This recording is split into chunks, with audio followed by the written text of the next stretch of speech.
Oh no, not you again. The curse of internet reviewers strikes again. Indeed.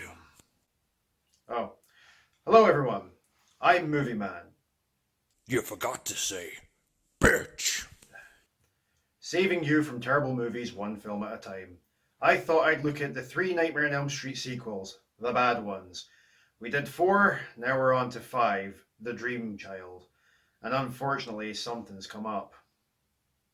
You mean we, right? Teaming up with you sounds like a nightmare. Exactly. But now I'm part of you, Mikey. I'm not that ugly, even if I am a little bit horribly burned. Hey, that hurt my feelings, bitch. Meh. Just listen, okay? You got nothing to lose, right? And I can help you with that pesky little segue, you know. You can? How? We got a lot of work to do here, you and me, Mikey. But first, why don't you do your little show? Yeah, sure.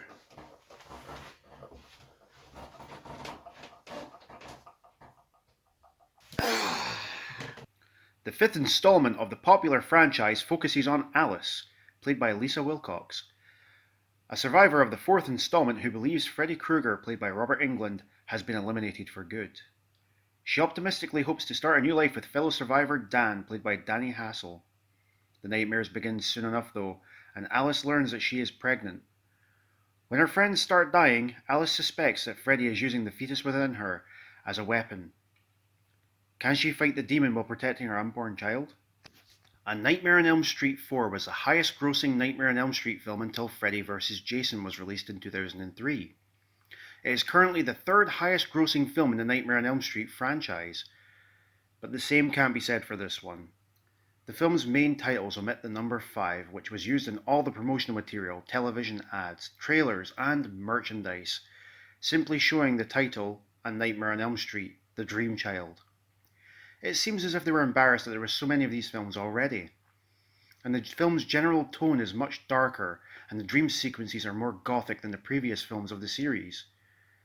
It was released on August 11th, 1989, and it's one of the final slasher films to be released in the 80s. But after churning out these movies on a yearly basis, we started to see a big decline in the quality of the franchise. But New Line Cinema cared not for this, as Freddy was a guaranteed moneymaker.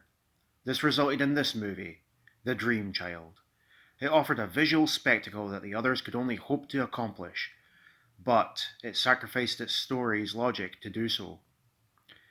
The kills are quite visual and have that life lesson kind of vibe, using their obsessions against them.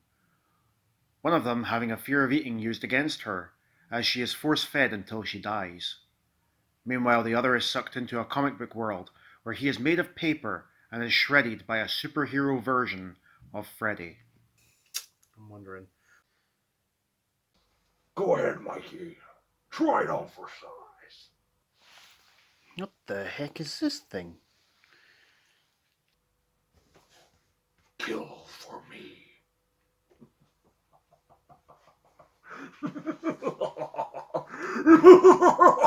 Oh, wait, I forgot about the review. Guess I'll just continue it. Where's the damn script? Thank you. Quotation lad.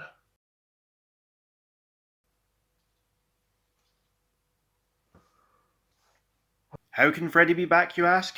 Well, you see, Alice, the survivor from the Dream Master, is pregnant, and due to her child being in a perpetual sleep, Freddy uses this to return and stalk everyone again. This is completely ridiculous and hurts my head just thinking about it. That was the plan. Stupid. The subplot about Freddy's mum and the ending are just bizarre. That eventually you'll have to just turn your brain off and accept the madness into your head.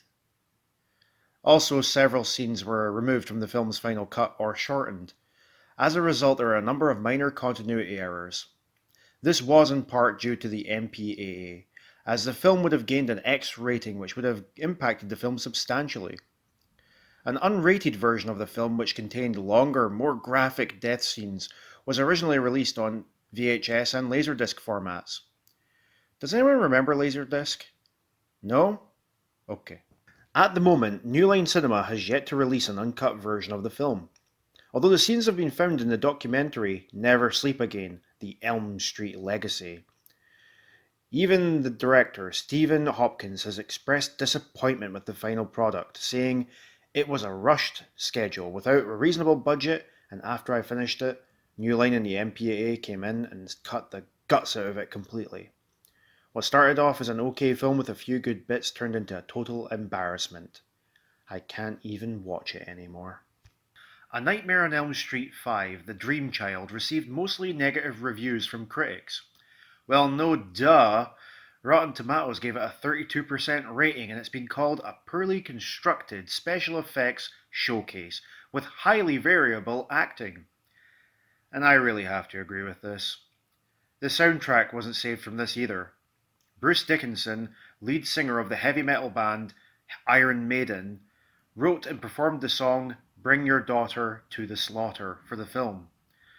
Unfortunately for Mr. Dickinson, critics did not like this song, and he won a Razzie Award for Worst Original Song.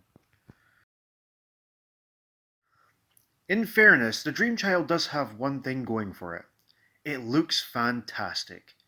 The story is pretty out there, but as a counterbalance it allows for more surreal sets and backgrounds, especially the labyrinth at the end, and it's easily the best looking entry in the main series.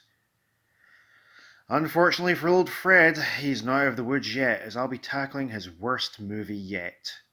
And boy, does this corpse of a movie stink.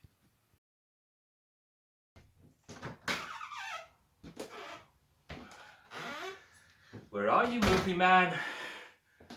You may have won the last battle, but this time I will win the war. Where is he? Where is he? I shall render his head from his shoulders. I will smite him where he stands. He shall rue the day that he stole victory from me.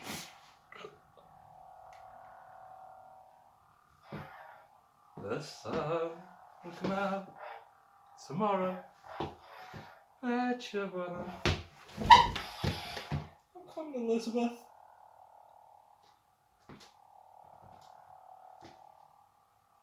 Next up is Freddy's Dead, the final nightmare.